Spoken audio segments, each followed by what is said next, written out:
ल साथीहरू, आज चाहिँ म्याक्रोनी बनाएर खाने भनेको। सधैँ किन भात खानु भनेर म्याक्रोनी बोइल गर्दै, त्यसपछि यो लसुन, प्याज, हरियो खुर्सानी काटेर टक्क 4-5वटा खुर्सानी पनि हालियो, पिरो पिरो बनाएर खाम भनेर के।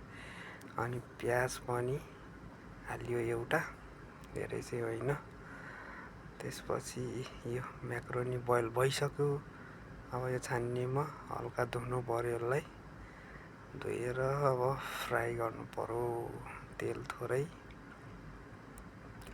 अनि यो अघि काटेको प्याजहरू हालियो, हल्का भुटेपछि यो टमाटो पेस्ट अनि दुईटा अन्डा हालियो। त्यसपछि हल्का यसलाई भुटेर त्यसपछि म्याक्रोनी हालियो। म्याक्रोनी हालेपछि टक्क रेडी भयो। कागती हालेर ज्याम जुम खाइयो आजको खाना।